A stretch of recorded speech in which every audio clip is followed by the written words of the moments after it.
Nous allons nous incliner en prière. J'aimerais que tu recommandes ton cœur à Dieu.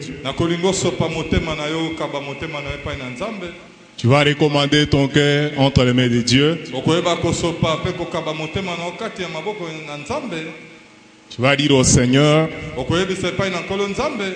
que le but pour lequel il t'envoie ce message soit atteint dans ta vie.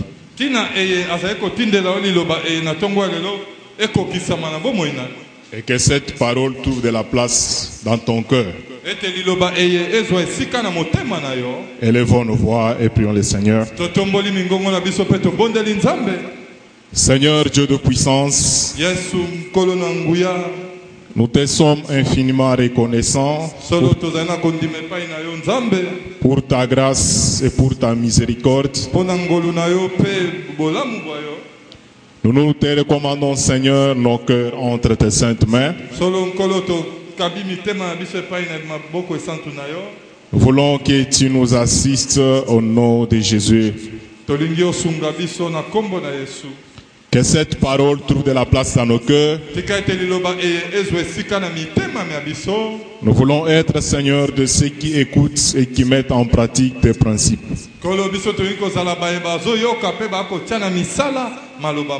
Cher Saint-Esprit,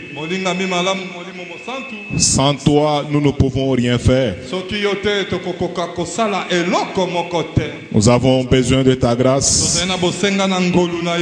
Nous avons besoin de ton onction. Nous avons besoin de ton assistance pour transmettre ce message à ton peuple. Et tout ce qui ne confesse pas ton nom, Seigneur, soit nul sans effet au nom de Jésus. Parle, Seigneur, nous t'écoutons au nom de Jésus. Amen. Nous acclamons le Seigneur. Amen.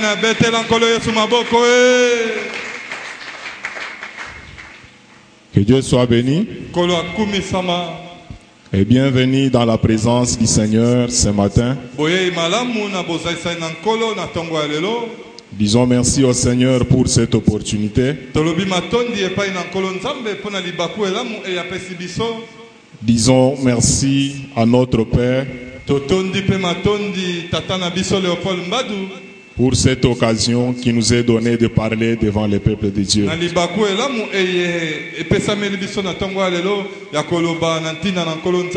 Et que Dieu vous bénisse, vous peuple de Dieu qui êtes là.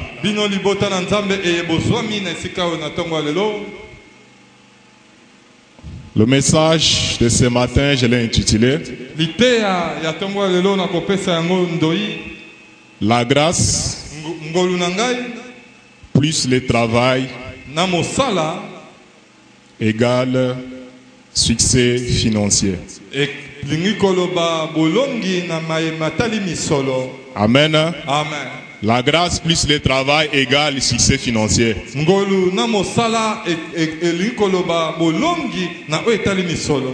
J'aimerais d'abord qu'on lise dans 2 Thessaloniciens. Nous lisons dans 2 Thessaloniciens chapitre 3.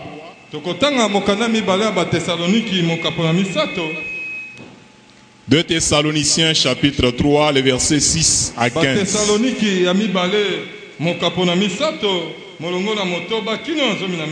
Je lis au nom de Jésus. Merci. Nous vous recommandons, frères, au nom de notre Seigneur Jésus-Christ, de vous éloigner de tout frère qui vit dans le désordre, et non selon les instructions que vous avez reçues de nous. Vous savez vous-même comment il faut nous imiter, car nous n'avons pas vécu parmi vous dans le désordre. Nous n'avons mangé gratuitement le pain de personne, mais dans le travail et dans la peine, nous avons été nuit et jour à l'œuvre pour n'être à charge à aucun de vous. Ce n'est pas que nous n'anissions les droits, Mais nous avons voulu vous donner en vous-même un modèle à imiter. Car lorsque nous étions chez vous, nous vous disions expressément, si quelqu'un ne veut pas travailler, qu'il ne mange pas non plus. Nous apprenons cependant qu'il y en a parmi vous quelques-uns qui vivent dans les désordres, qui ne travaillent pas, mais qui s'occupent des futilités. Nous invitons ces gens-là et nous les exhortons par le Seigneur Jésus-Christ à manger leur propre pain en travaillant paisiblement. Pour vous, frères, ne vous lassez pas de faire le bien. Et si quelqu'un n'obéit pas à ce que nous disons par cette lettre, notez-le et n'ayez point de communication avec lui, afin qu'il éprouve de la honte. Afin qu'il éprouve de la honte. Ne le regardez pas comme un ennemi, mais avertissez-le comme un frère. Amen. Amen. Nous allons dans Proverbe. Proverbe chapitre 14. Proverbe 14, le verset 23. Tout travail procure l'abondance, mais les paroles en l'air ne mènent qu'à la disette. Nous allons dans Ecclésiaste. Le dernier passage, nous lisons Ecclésiaste chapitre 9. Ecclésiaste chapitre 9, le verset 13. Le verset 13, nous pouvons nous arrêter même au verset 18. J'ai aussi vu sous le soleil ces traits d'une sagesse qui m'a paru grande. Il y avait une petite ville avec peu d'hommes dans son sein.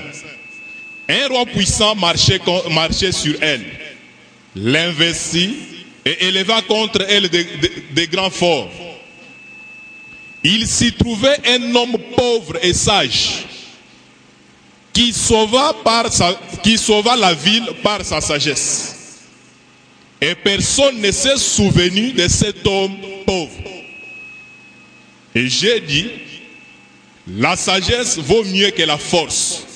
Cependant, la sagesse du pauvre est méprisée et ses paroles ne sont pas écoutées. Les paroles des sages tranquillement écoutent. Les paroles des sages tranquillement écoutées valent mieux que les cris de celui qui domine parmi les insensés. La sagesse vaut mieux que les instruments de guerre, mais un seul pécheur détruit beaucoup de bien. J'aimerais qu'on relise le verset 16.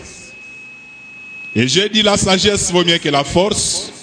Cependant, la sagesse du pauvre est méprisée et ses paroles ne sont pas écoutées. Vous pouvez ajouter à cela, on ne va pas lire 1 Chronique chapitre 2, 1 Chronique chapitre 22, le verset 14 et la suite. Là, vous irez lire à la maison. Parce que nous pouvons acclamer les rois des rois, les seigneurs des seigneurs. Vont pousser des cris de joie dans la présence de notre Dieu. Alléluia. Amen. Amen. Amen. Nous sommes en train de parler depuis un certain temps de la bénédiction. Nous avons parlé de la bénédiction sur le plan spirituel. Maintenant nous voulons parler, nous sommes en train de parler de la bénédiction dans son aspect financier.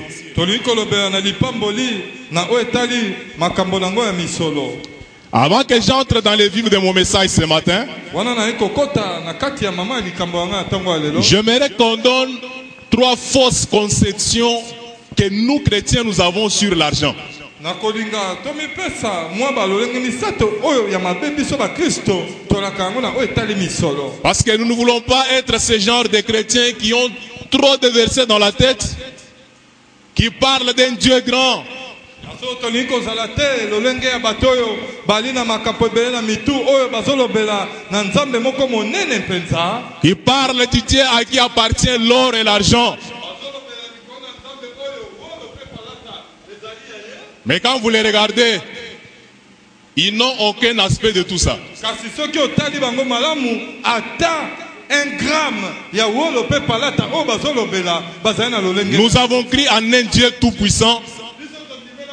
Oyo atonda nguya. Nous avons crié en un Dieu riche. Tondimela nzambe oyo azali bozwi. Nous avons crié en un Dieu qui bénit financièrement. Biso tondimela na nzambe oyo akopambola na misolo. Alors j'aimerais donner 3 fausses conceptions que nous chrétiens nous avons de l'argent. Naliko pesa bablolenge misato ya mabe oyo biso ba Kristo toalaka na yango. La première fausse conception Eloko ya liboso ya mabe est que l'argent est la racine de tous les maux. C'est faux. eliko loba misolo ezali mosisa ya mabe nyonso. C'est ce que nous tous nous disons. L'argent est la racine de tous les maux. Misolo miali mosisa ya makambo nyonso ya mabe. Alors que ce n'est pas ça. Wana ezali yango te. Ce n'est pas un problème avec le micro, c'est ma voix.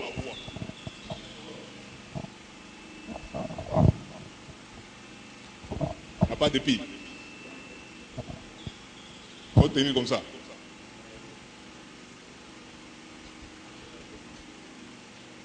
Il faut qu'on change de pile. Il n'y a pas de pile.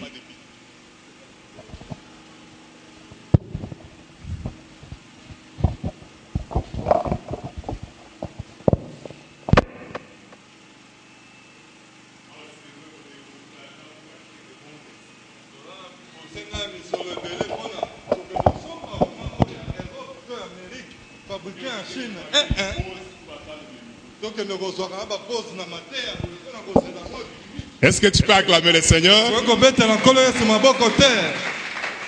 Alléluia. Amen. Je disais que la première fausse conception que nous avons de l'argent est que nous croyons que l'argent est la racine de tous les maux. C'est faux. Parce que ce n'est pas ce que la Bible dit. La Bible dit que l'amour de l'argent, c'est ce qui est la racine de tous les maux. Mais l'argent en lui-même n'a pas de problème. C'est ce que la Bible dit. L'amour de l'argent est la racine de tous les maux.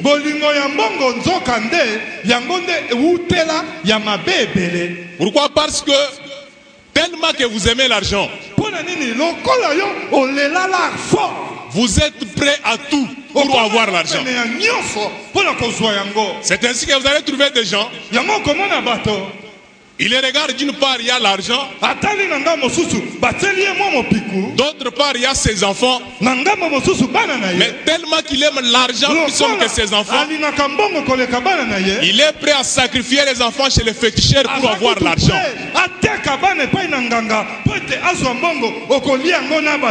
Tellement qu'il aime l'argent plus que ses parents, il est prêt à sacrifier ses parents pour avoir l'argent. Donc tellement qu'il aime l'argent, il est prêt à tout. Il est prêt à tout ce qu'il peut faire pourvu qu'il ait l'argent. Il est prêt. Donc c'est cet amour-là de l'argent que la Bible condamne. Mais l'argent en soi n'a pas de problème. Nous accueillons l'évangéliste Oro avec nos acclamations.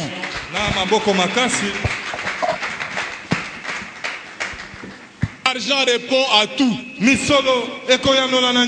Donc la vie sur cette terre, si vous n'avez pas d'argent, vous allez souffrir et vous ne serez pas considéré.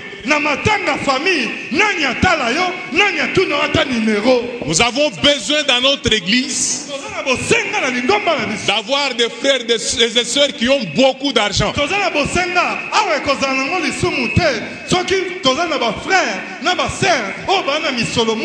Nous avons besoin d'avoir dans notre église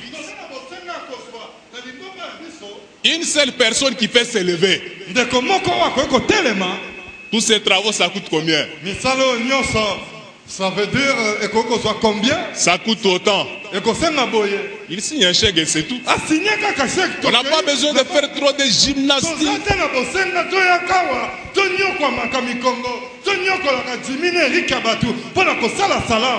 Que le Seigneur vous donne l'argent au nom de Jésus. Ça, c'était la première fausse conception que nous avons de l'argent. L'argent n'est pas la racine de tous les maux, c'est l'amour de l'argent qui est la racine de tous les maux. Alléluia. Deuxième fausse conception que nous avons de l'argent. Maintenant,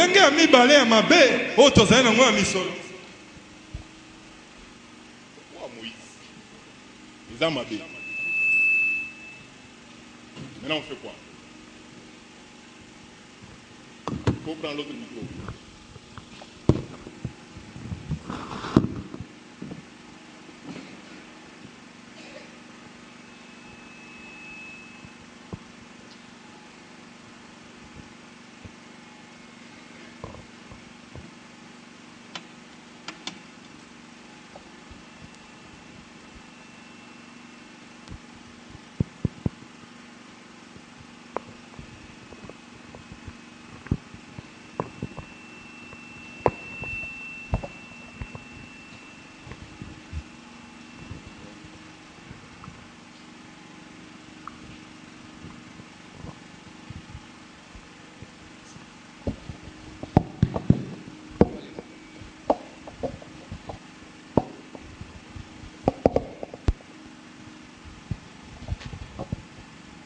Dieu nous délivre de ces histoires.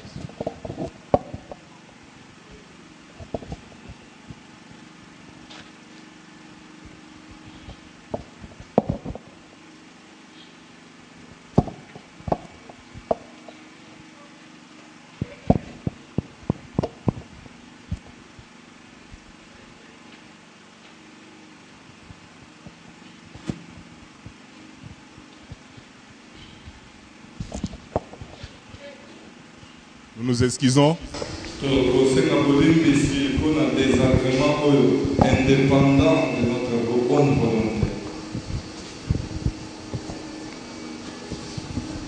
Acclamons le Seigneur, acclamons le roi des rois. Nous bénissons beaucoup le Seigneur. Alors on a parlé de la première fausse conception que nous avons de l'argent.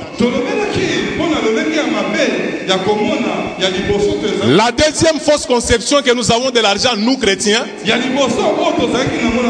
c'est que nous pensons qu'un chrétien, un enfant de Dieu, lui ne peut pas avoir beaucoup d'argent. Dans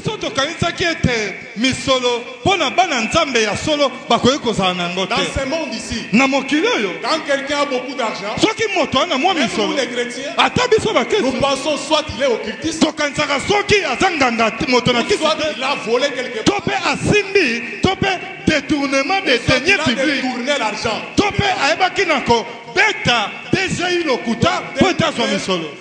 Nous ne croyons pas que quelqu'un peut avoir beaucoup d'argent qui lui vient de Dieu.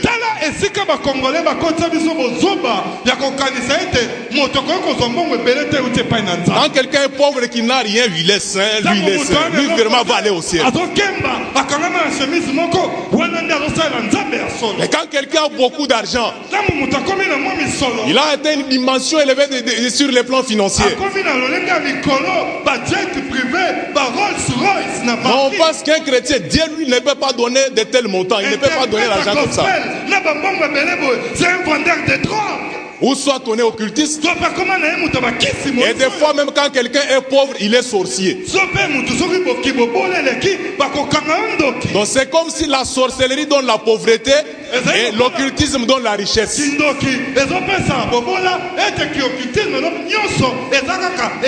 Dieu lui ne peut pas donner l'argent et beaucoup d'argent. J'étais très touché quand je parlais avec un pasteur s'il vous plaît.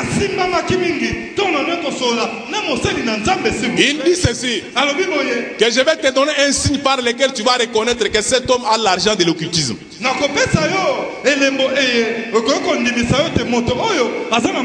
Il me dit ceci, qu'un occultiste, quand il fait les affaires et tout ce qu'il fait, ça ne fait que monter, ça ne fait que monter, ça ne fait que monter.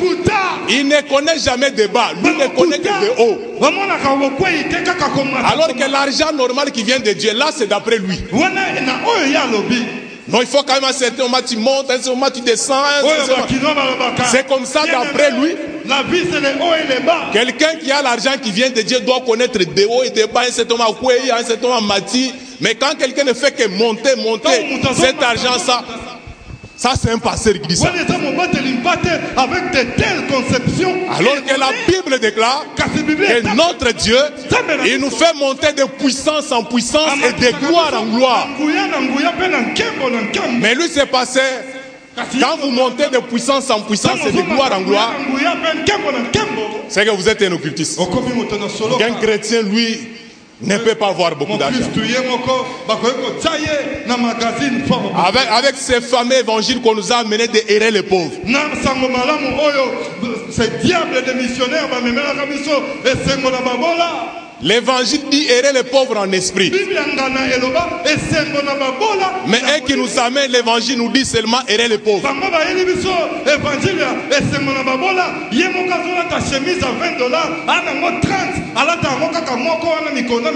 C'est ainsi que les gens qui ont vécu autant de ces messages et qui sont toujours affectés par ce message,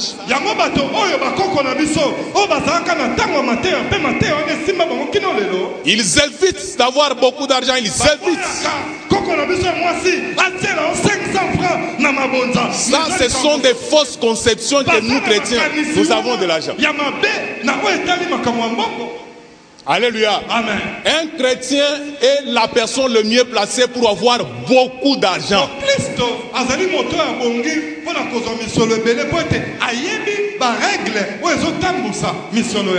Vous devez être pauvre en esprit, mais pas pauvre sur les plans financiers.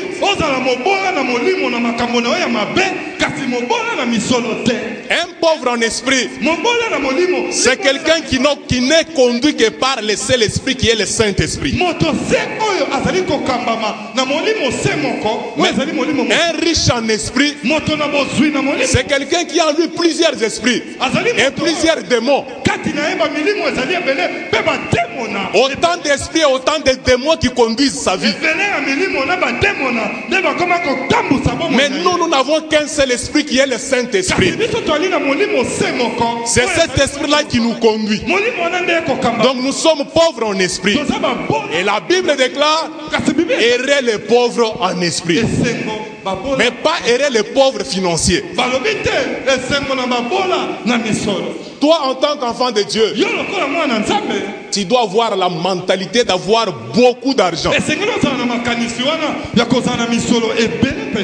Nous devons être tels que nous sommes venus là, avec un parking plein de jolis véhicules.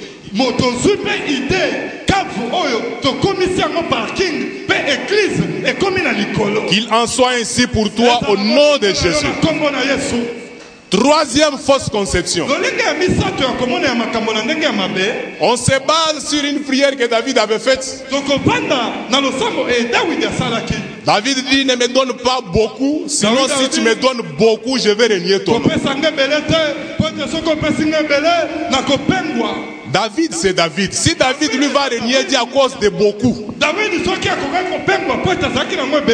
toi avec le Saint-Esprit, même si Dieu te donne beaucoup, tu ne vas pas renier ton Dieu à cause de l'abondance.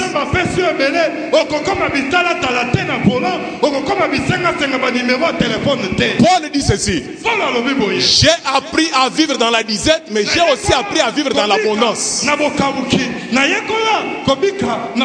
Même si j'en ai beaucoup, je me maintiendrai toujours dans la présence du Seigneur.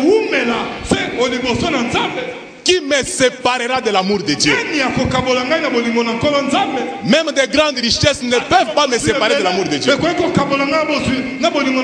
Mais le même David là, qui a dit qu'il ne me donne pas beaucoup, Lisez le verset que je vous ai donné en 1 Chronique. Vous irez lire à la maison. Vous verrez comment cet homme était riche. David devait bâtir un temple à Dieu. Et le Seigneur l'a interdit de lui bâtir un temple. Il a dit à ta place, c'est Salomon qui va bâtir. La Bible déclare dans les versets que nous avons lus que par les efforts de David, David a fourni ce qu'il fallait pour la construction du temple. Il a donné de l'or. Il a donné de l'argent. Il a donné beaucoup de richesses pour la construction du temple. Donc ne vous basez pas sur ce que David a dit pour dire au Seigneur ne me donne pas beaucoup. Moi cette partie-là je la laisse à David. Moi je demande à Dieu donne-moi beaucoup. Mais ne me donne pas peu. Donne-moi seulement beaucoup. Ce sont là les quelques fausses conceptions que nous avons. Alors en parlant de la bénédiction, nous avons parlé de la bénédiction sur le plan spirituel. Nous avons dit que la bénédiction que nous avons nous aujourd'hui en Jésus-Christ, cette bénédiction nous l'avons à partir d'Abraham. Abraham a trouvé grâce aux yeux de Dieu. Le Seigneur l'a appelé. Le Seigneur voulait faire avec lui une aventure. Dieu appelle Abraham. Il l'a béni. Nous avons déjà expliqué tout ça. Et cette bénédiction reposait sur Abraham. La Bible déclare ceci. Nous sommes bénis de toutes sortes de bénédictions dans les lieux, des bénédictions spirituelles dans les lieux célestes. Alors nous savons que c'est le spirituel qui contrôle le physique. Vous devez d'abord être béni spirituellement pour que cette bénédiction se manifeste matériellement. Alors Abraham était béni. Mais la Bible déclare Abraham n'a pas croisé les bras. Abraham a travaillé pour vivre la manifestation de cette bénédiction. Abraham n'a pas croisé les bras pour dire je suis déjà béni par Dieu. Il a travaillé. C'est ainsi que nous parlons aujourd'hui. Et la grâce de Dieu plus le travail égale le succès financier. Vous pouvez avoir la grâce de Dieu. Vous pouvez avoir été béni par Dieu. Mais si vous n'associez pas cette grâce le travail, vous serez là toujours en train de parler. Nous avons un Dieu grand, nous avons un Dieu redoutable et tu ne verras rien. Nous avons l'or, les coltans, les cuivres, mais sur le plan matériel, zéro. On ne mange pas les potentiels. Tu es béni, tu as des bénédictions en toi. Mais ces bénédictions doivent quitter les niveaux spirituels pour devenir matériels. Joseph était béni parce qu'il y avait déjà des paroles de bénédiction sur lui. Mais aussi longtemps que ces choses restaient sur le plan spirituel, Joseph ne devait pas s'attendre au respect dû à un premier ministre aussi longtemps que cela ne s'était pas encore accompli. Et pendant que ces choses demeuraient toujours sur le plan spirituel, ses frères pouvaient se moquer de lui. Ses frères pouvaient le maltraiter.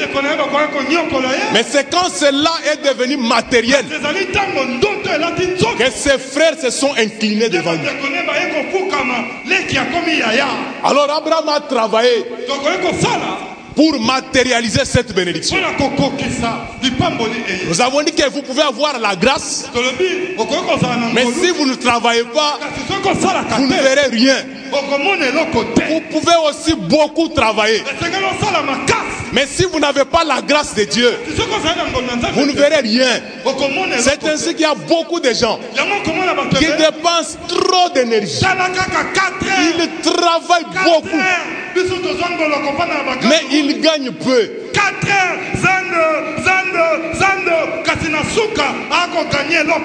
C'est ce que la Bible dit. C'est en vain que vous vous réveillez très tôt. Vous travaillez trop dur pour manger le pain de la misère. Mais le Seigneur les donne à ses bien-aimés pendant leur sommeil. Donc déjà aux bien-aimés de Dieu, le Seigneur les a déjà bénis la nuit. La grâce est là. Ils se réveillent le matin. Ils vont travailler. Et ils vivent le miracle de Dieu. Donc entre la grâce et le travail, l'une des choses ne doit pas manquer. Vous devez avoir la grâce et vous devez travailler. Et vous devez travailler mettant sous la grâce de Dieu. C'est en cela que vous connaîtrez le succès. La bénédiction a quitté sur Abraham parce qu'il est mort. Elle est venue sur Isaac.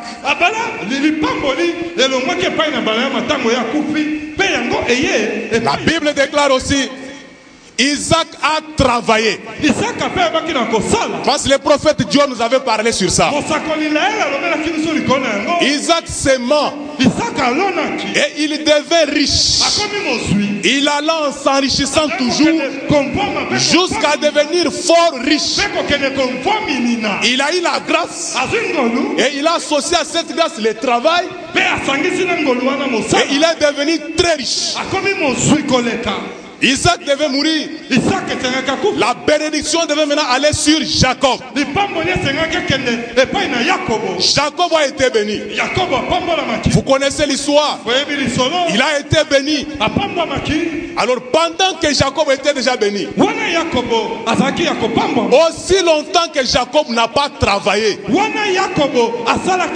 il n'a pas vécu la matérialisation de cette bénédiction. Il marchait avec la bénédiction d'Abraham. Il marchait avec cette bénédiction. Mais aussi longtemps qu'il n'a pas travaillé, il n'a pas vu le miracle. La Bible déclare, il a fui, il est allé chez son oncle Laban. Et là, d'abord pour se marier, il fallait qu'il travaille.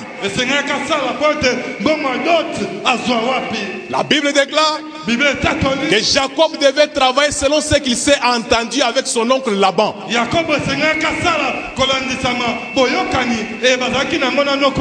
Il devait travailler pendant 7 ans pour avoir sa femme.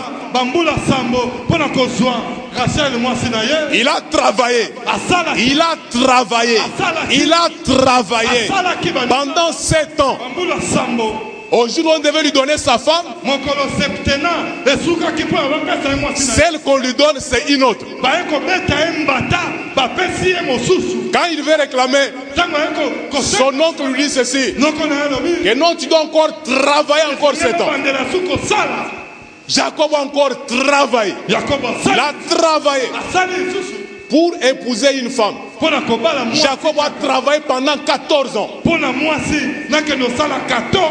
Qui est ce Jacob qui travaille pendant 14 ans pour avoir une femme? C'est quelqu'un sur qui il y avait la bénédiction d'Abraham. Il a travaillé 14 ans pour avoir la femme de son choix. Maintenant faites un peu le calcul. Que tu dois te marier aujourd'hui. Maintenant fais un peu ton salaire, les calculs de ton salaire pendant 14 ans.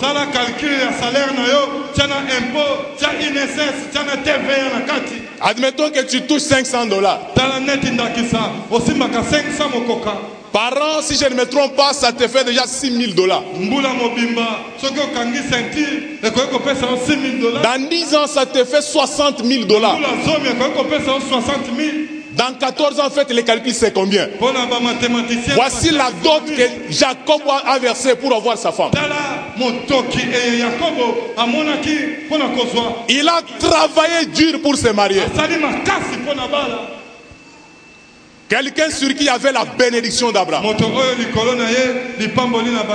Nous avions expliqué que cette bénédiction-là d'Abraham est maintenant sur nous en Jésus-Christ. Les mêmes principes demeurent toujours. Nous avons la grâce, nous avons la bénédiction d'Abraham. Maintenant, nous devons travailler. Nous devons travailler. En parlant de Jacob, j'aimerais dire quelque chose, je ne sais pas si vous serez d'accord avec moi. Cœur sensible, abstenez-vous. Ça n'engage que moi. Ça n'engage que moi, je le répète. Nous sommes en démocratie. Moi, je ne suis pas d'accord avec un frère qui, pour se marier, il faut qu'on cotise pour lui.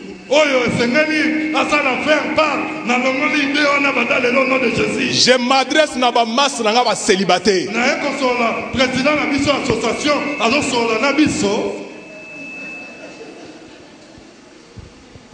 Oui, président.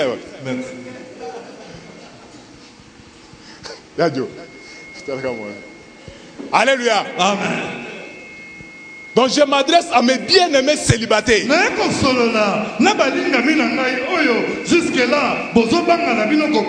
Tu veux te marier. Bataille du Bunda.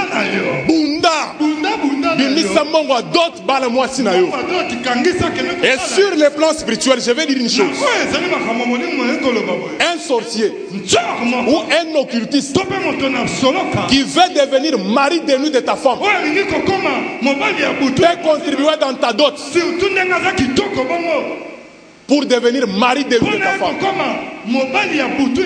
Parce qu'en réalité, physiquement, elle est ta femme. Mais spirituellement, du fait que cet homme occultiste et sorcier a donné son argent, a contribué dans ta dot. Quelque part, il a aussi un mot à dire sur ta femme. Je ne suis pas d'accord avec des frères pour se marier, il faut faire part. Surtout pour l'argent, surtout pour la dot. C'est que la famille de la femme a demandé. Pour qu'on te donne la femme, il faut que tu verses ça, il faut que tu donnes ça, il faut que tu donnes ça. Maintenant, pour que tu réunisses ça pour donner, il faut que plusieurs personnes donnent pour toi. Maintenant, tu vas verser. Vous avez épousé cette femme à plusieurs personnes. Fais tout pour épouse-toi seul et comme ça personne n'aura un mot à dire sur ta femme.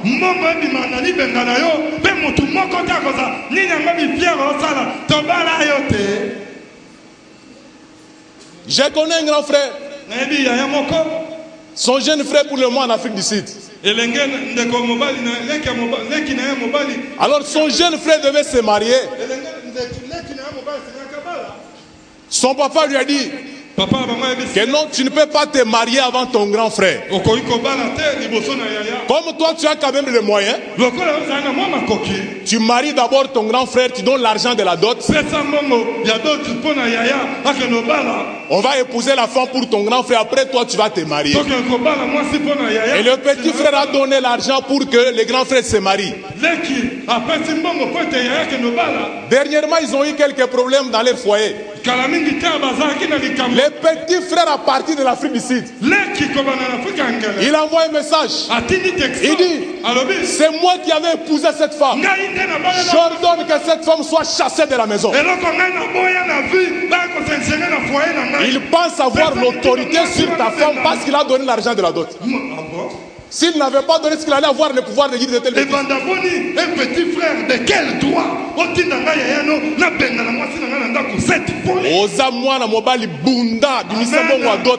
Amen. Alléluia. Amen. Le problème maintenant est que nous voulons nous compliquer trop la vie pour rien. Le mariage c'est quoi? Tu vas dans la famille de ta femme, on te demande ce qu'il faut donner, tu donnes, on te bénit, c'est tout. Tu fais le mariage civil. C'est ça. Maintenant tu vas trouver un frère, tu n'as pas de moyens, tu n'as rien, parce que tu as vu un frère se marier, il a loué une salle à 2500, 3000 $. Il a fait un mariage à un niveau terrible, et toi tu veux faire comme lui. Et en voulant faire comme lui, tu veux te marier maintenant par dette. Il faut aller s'endetter auprès des gens, il faut demander de gauche à droite pour réunir l'argent pour faire tout ça. Frère, vis selon tes moyens.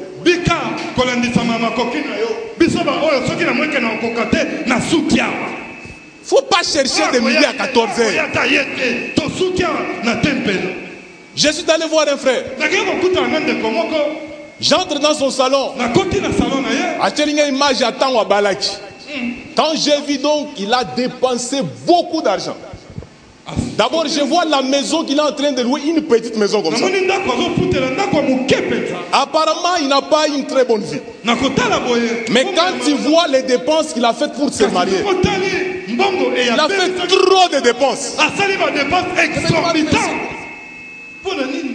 C'est venu d'où? Oh, vous savez, il faut quand même... Quand tu te maries, quand même, il faut... Pour une seule soirée, tu dépenses plus de 6 000 $ pour une seule soirée. Demain, cette femme voudra manger. Cette femme voudra s'habiller. Elle va manger comment? Elle va s'habiller comment? Tu as un capital de 200 $, mais tu vas faire un mariage de 6 000 $. Ça c'est la folie, ça. Merci évangéliste pour de tels enseignements. Vis selon tes moyens. Moi j'ai un principe dans la vie. Si j'ai 1000 francs, je mène la vie de quelqu'un qui a 700 francs. Maintenant les 300 francs va combler le vide.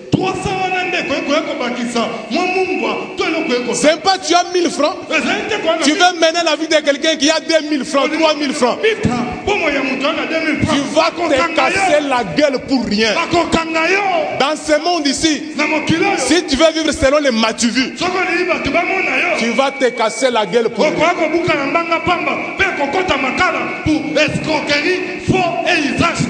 Tu travailles, tu gagnes 500 $. Mais tu vas louer une maison de 400 $. Tu vas vivre comment? Tout simplement pour qu'on te voie.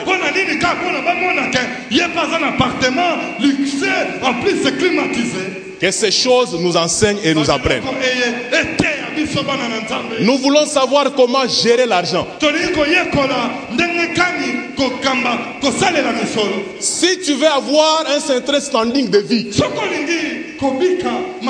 tu dois travailler pour parvenir à ça. Si avec ce que tu fais, ça te permet de vivre un certain niveau de vie, limite-toi à ça. Il ne faut pas aller plus loin. Tu vas craquer pour rien.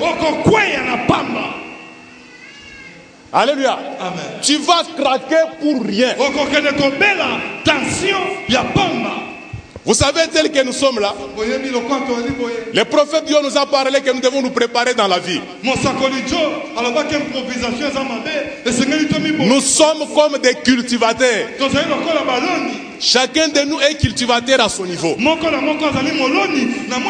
Un cultivateur, quand il va semer, parfois c'est avec larmes, parfois c'est avec tristesse. Mais il fait ça, il s'attend à la moisson.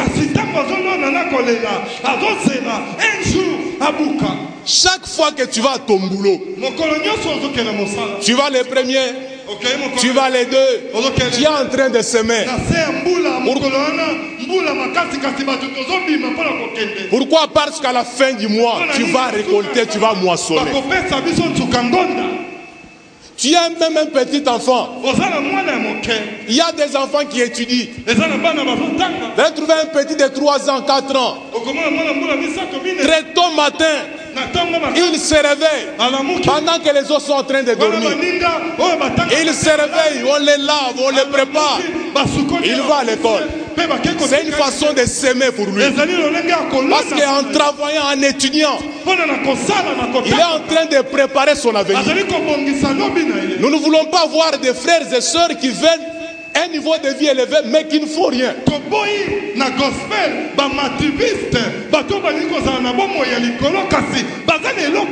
Alors frères, jeunes sœurs, tu as l'occasion d'étudier, étudie. Moi parfois ça m'étonne quand je vois des jeunes gens, des jeunes filles qui ont quand même des parents responsables qui prennent soin d'eux. Mais parfois ils ne veulent pas étudier. Nous autres ici, on n'a pas eu cette grâce-là. Nous autres ici, nous sommes sortis des familles où chacun devait se débrouiller à sa manière pour survivre.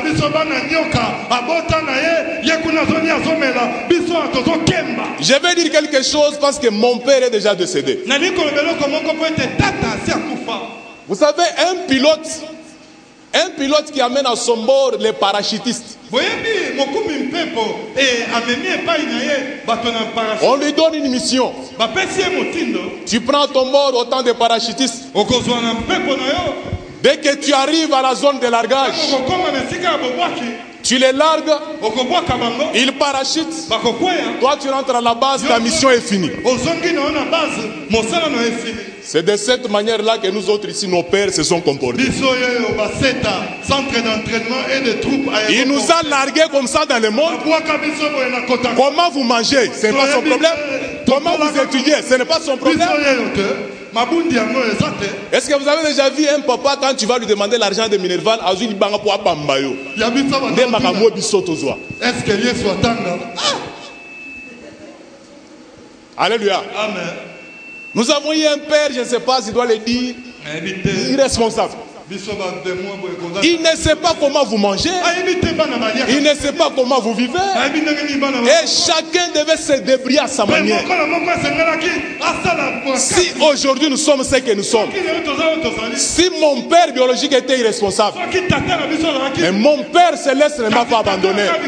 Mon père céleste ne m'a pas abandonné. Et je suis ce que je suis aujourd'hui à cause de mon père céleste.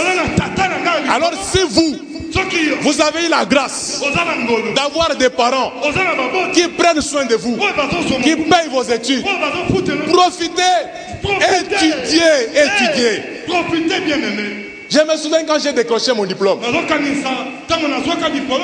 Ma mère qui m'aimait beaucoup et que j'aimais beaucoup. Ma mère est décédée dans la douleur. Donc vous avez devant vous un orphelin de père et de mère. La Bible dit de vous occuper des orphelins. Mon frère, je suis orphelin de père et de mère. Quand j'ai décroché mon diplôme, ma mère qui me dit avec larmes, elle me dit, je me posais des questions. Si tu n'avais pas réussi ton diplôme cette année, ça allait se passer comment? Comment tu allais encore étudier? Parce que d'abord pour étudier cette année c'était très difficile. Un jour, je suis passé de la 4e vers la 5e des humanités. Non, en fait, de la 5e des humanités à la 6e des humanités. Nous, on a étudié dans des conditions telles que à chaque nouvelle année, on ne va pas t'acheter de nouveaux uniformes, des cahiers. Tu te débrouilles seul.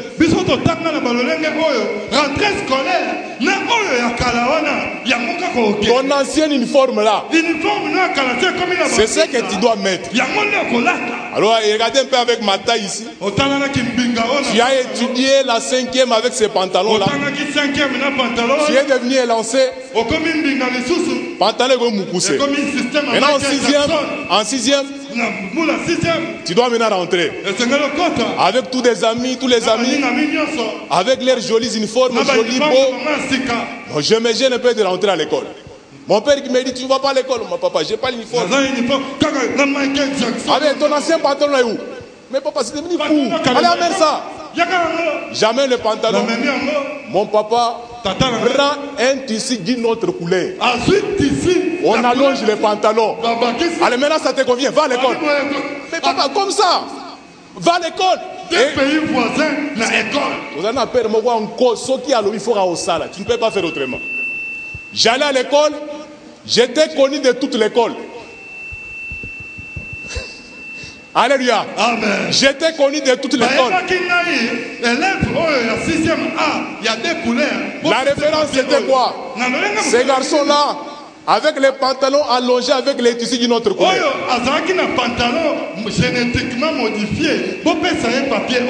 Voici un peu les conditions dans lesquelles on a évolué. Nous sommes venus ici à Kinshasa. Je suis en train de donner un peu une partie de mon témoignage.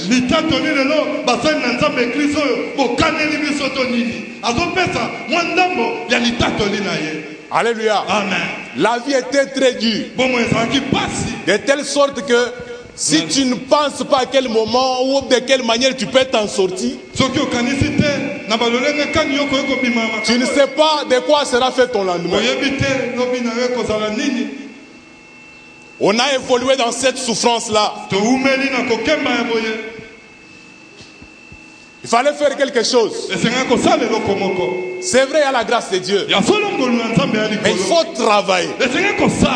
J'ai décroché mon diplôme. Après autant d'années, je ne pouvais pas continuer avec l'université parce qu'il n'y avait pas de moyens.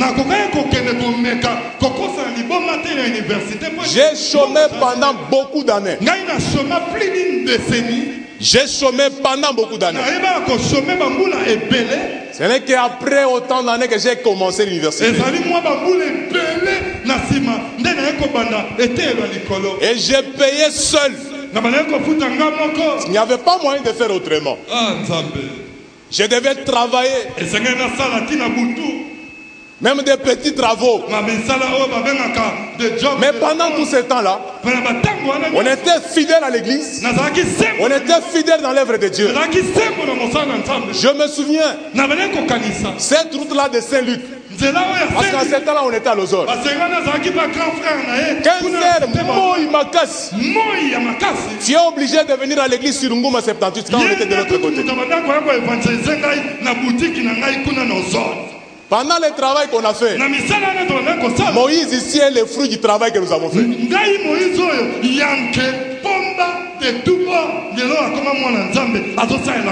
On marchait sous une forte chaleur pour évangéliser, pour servir le Seigneur.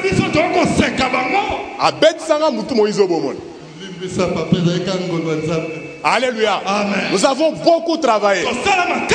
On devait faire les pieds de l'ozone vers l'église pour donner les affermissements, pour être présent à l'église, pour être présent au culte. Parce qu'il n'y avait pas de transport. Même à un certain moment, si j'ai les transports, j'ai préféré faire les pieds de telle sorte que cet argent le matin j'ai un peu à manger. La vie était dure, la vie était difficile. Je me souviens en ce moment-là, j'ai resté chez mon grand frère. La maison du grand frère avait 3 chambres, salon. Il y avait une chambre qu'occupaient les grandes filles, une chambre occupée par mon grand frère, une autre chambre que j'occupais. Maintenant, mon grand frère avait déjà 2 grands garçons, 14 ans, 15 ans. Un jour, mon grand frère me dit, il faut que tu libères cette chambre-là parce que les garçons ont déjà grandi.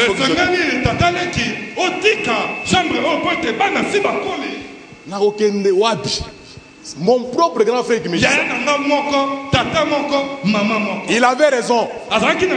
Parce qu'il avait déjà grandi, normalement il fallait que je sois chez moi. Parce que chez nous, quand on grandissait, déjà à 20 ans, 25 ans, tu dois déjà avoir un chez toi. Alors mon grand frère me dit de quitter la maison. Je n'avais même pas 100 francs. Non, Bima Libanda Chorté. Il m'a dit de quitter la maison, de laisser la chambre au grand garçon qui avait déjà grandi. Na beti mutu, et le roi les athées. Na ogende wapi, na kosala ni. Idée elingana vendre dans l'église. Je me suis dit na otie si le lobité na olongoti. Alléluia. Amen. Na olongoti. Parce que je ne vois pas où je peux aller. Amen. Je suis resté à la maison. Je t'ai dit de quitter la maison. Non, grand, je n'ai nulle part où aller. Je reste parce que je ne peux rien faire. Alléluia. Amen. En ce temps-là, il y avait une sœur. La sœur, elle est la sœur à Gaël. Agaël et Flori qui est là. Là, c'est qui est parti au Canada. C'est qui est angolais, non? Maïris. Elle m'avait soumis un problème. Pour son problème de voyage. Fallait compris parce qu'elle devait voyager. Ça a compliqué à un certain moment. Alors, quand on a prié, le Seigneur a fait grâce. Ça s'est débloqué. Elle est partie. Avant de voyager, elle m'a laissé $100. Je regarde $100 en main. Il faut quitter la maison de mon grand frère. Et là, tu vas quitter $100, tu vas faire comment? J'ai dit non. Je vais chercher quelque chose à faire avec ces $100. $100, s'il vous plaît. La Bible déclare, ne méprisez pas les faibles commencements. Avec Dieu, vous pouvez commencer petit. On ne dit pas que pour faire quelque chose, il faut toujours commencer grand. Vous pouvez commencer même avec petit. Les dieux de grâce, les dieux de la multiplication, il va multiplier. J'ai commencé à me débrouiller avec $100.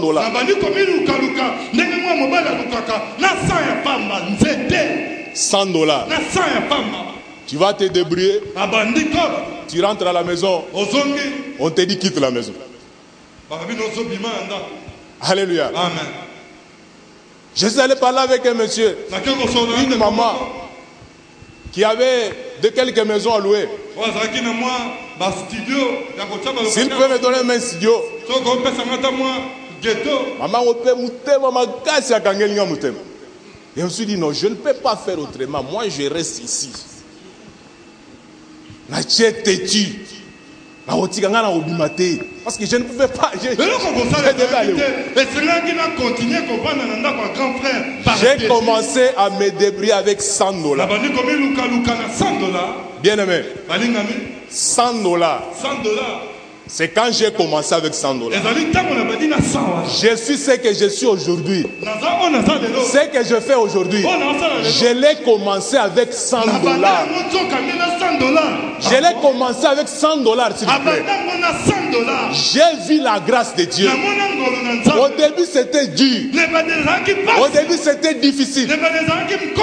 Il y avait certaines sœurs, certains frères qui passaient là où je faisais des petites activités.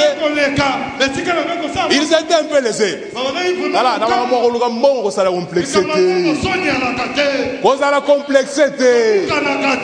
que mais Dieu fera qu'on te donne raison. Parce qu'il est le Dieu de la multiplication.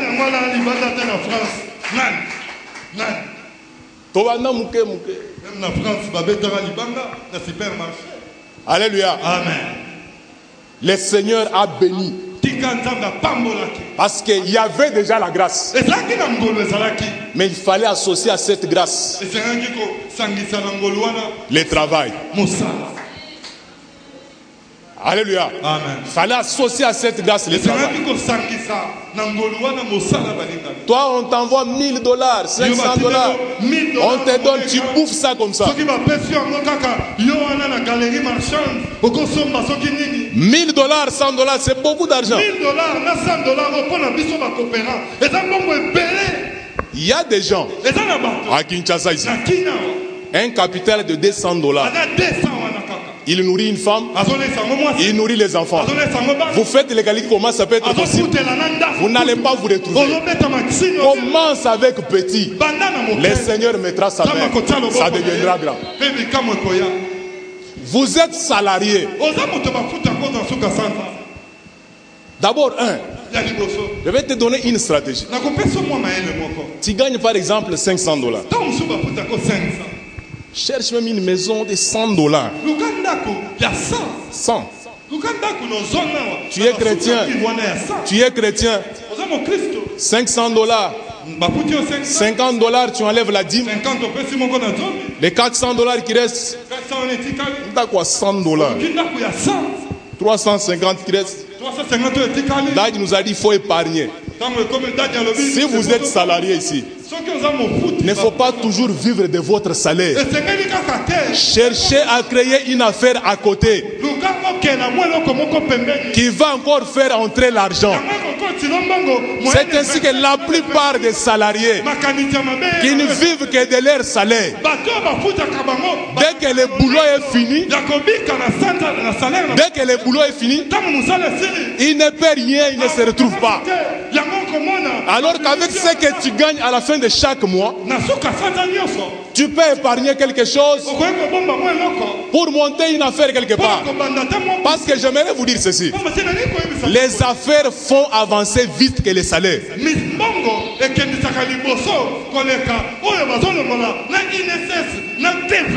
Alléluia. Amen. Les affaires font avancer plus vite que les salaires. Tu peux toujours continuer à travailler, à percevoir ton salaire, mais cherche à créer une autre activité quelque part qui va t'aider dans la vie. Ne sois pas seulement quelqu'un qui a des grands rêves. J'ai travaillé comme ça. Alors, à un certain moment, je pouvais quitter très facilement de chez mon grand frère pour aller louer ma propre maison. Maintenant, j'ai ma propre maison, je suis à l'aise. Je paye mon loyer sans problème. J'ai commencé quelque part. Commence quelque part. Alléluia. Amen. Commence quelque part. Nous ne voulons pas avoir des chrétiens qui ont des grandes visions. Mais vous faites quoi pour concrétiser votre vision? Chez nous, on nous a parlé de deux personnes. Il y a un monsieur qu'on appelle Kadimantonko et Kadimaminu. Kadimantonko et Kadimaminu. C'est un langage qui se dit chez nous pour pousser les gens à travailler. Kadimaminu, c'est qui? Il vient sur son champ. Il dit: demain, dès que je commence à partir d'ici, juste là. Donc, les jours suivants, je viens encore. Beti à partir là, on a tikuna. Donc, déjà dans une semaine, on a tout. A saline moi dans le bureau, a zongi nandage à l'ail. Maintenant, Kadimantongo, quand lui vient, il n'a pas besoin de trop parler. Quand il vient, il fait 2 mètres. Il rentre à la maison, il va se reposer. Demain, il vient, il avance encore. Et à la fin du mois, Kadimantongo Kadimaminu toujours avec des belles paroles, mais rien ne s'est fait concrètement. Mais Kadimantongo, qui venait travailler à un petit, vous trouvez qu'après un certain temps, il a avancé. par rapport à celui qui n'avait que des paroles. La Bible déclare dans le verset que nous avons lu, la Bible déclare dans le verset que nous avons lu, que les simples paroles appauvrissent. Mais c'est celui qui travaille qui s'enrichit. Qu'est-ce que Paul dit? Paul dit ceci: nous avons le droit de manger vos dons, vos offrandes et vos dîmes. Mais moi, Paul, je n'ai pas voulu être à votre charge. J'ai voulu, moi, Paul, travailler pour subvenir à mes besoins, moi seul. Ce n'est pas que je n'ai pas le droit de bouffer vos dîmes. Là, c'est ce que Paul dit. Mais je n'ai pas voulu être à votre charge. J'ai voulu travailler. Paul faisait des tentes. Paul travaillait. Il travaillait dans le ministère et il travaillait pour sa vie. Le grand apôtre Paul, il fait des tentes, il les vend, il gagne l'argent et il subit à ses besoins. Pourquoi il dit ça? Je n'ai pas voulu être à votre charge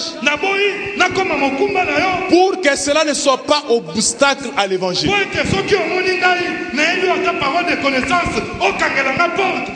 Vous savez, dans les choses de Dieu ici, même si vous êtes serviteur de Dieu, vous ne savez pas vous donner le respect vous-même. Un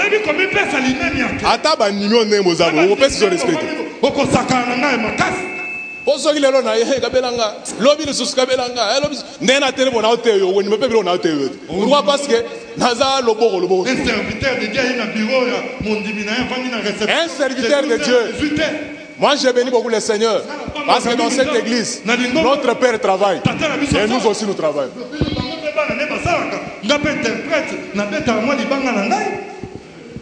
Paul dit ceci: si nous avons fait ça, c'est pour vous donner le modèle. Pour vous donner le modèle à imiter. Maintenant, ceux qui ont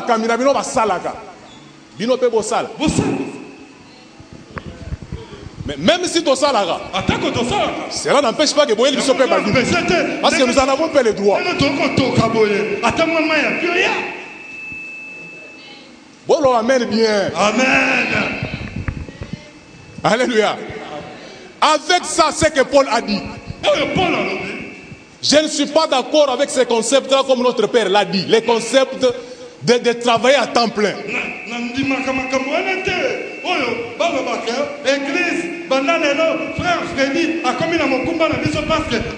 On travaille à temps plein. On est tous à la à temps plein. Pour dépendre de vos offrandes et de vos dîmes que vous donnez à combien? Alléluia. Amen. Que vous donnez à combien? Parce que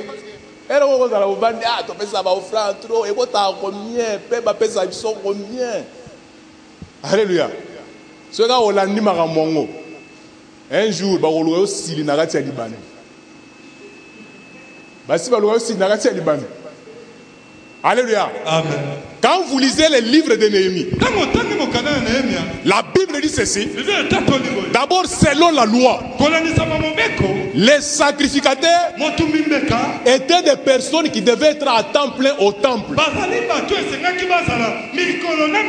Maintenant, ces gens-là, ils vivaient des dons que le peuple donnait. Ils vivaient des dons que le peuple donnait. Quand le peuple amène les offrandes, quand le peuple amène les dîmes, et ces gens-là, ils vivaient de ça. Parce que les sacrificateurs, c'était aussi des personnes qui avaient des familles, qui devaient aussi nourrir leur famille.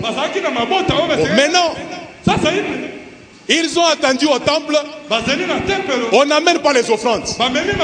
On n'amène pas les dîmes. Ils sont restés. La Bible déclare, ils ont vu qu'on n'amenait pas les offrandes. On n'amenait pas les dîmes. Ils ont quitté le temple pour aller se débrouiller. Pourquoi? Parce que vous n'amenez pas les dîmes, vous n'amenez pas nos offrandes. Comment nous allons nous occuper de nos femmes? Comment nous allons nous occuper de nos enfants? Ils ont quitté le temple pour aller travailler. Maintenant, quand le peuple venait au temple, il ne trouve aucun sacrificateur. Il vient, il ne trouve aucun sacrificateur. Ils sont allés voir Néhémie. Ils lui ont dit, mais nous sommes au temple, quand nous venons au temple, il n'y a pas de sacrificateur. Néhémie appelle les sacrificateurs. Il leur dit ceci. Mais comment vous avez abandonné le temple? Les serviteurs répondent ceci. Ils disent que non, on est au temple.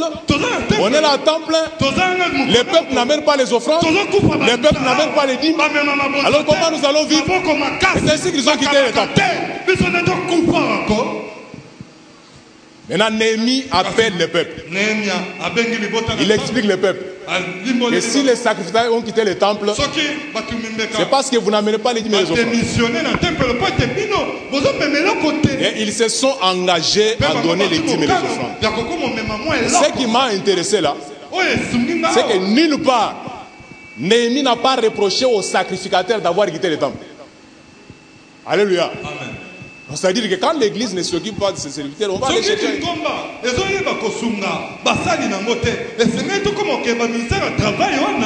Le but de ce message, c'est quoi? C'est d'encourager les enfants de Dieu à travailler. C'est d'encourager les enfants de Dieu à exercer une activité. Nous ne voulons pas être passifs, nous ne voulons pas être des personnes qui ont des grandes visions. Nous voulons travailler pour concrétiser la bénédiction d'Abraham. Parce que la grâce sans le travail n'amène à rien. Et le travail sans la grâce ne mène à rien. Voici le message que le Seigneur avait à vous dire. Que le Seigneur vous bénisse abondamment.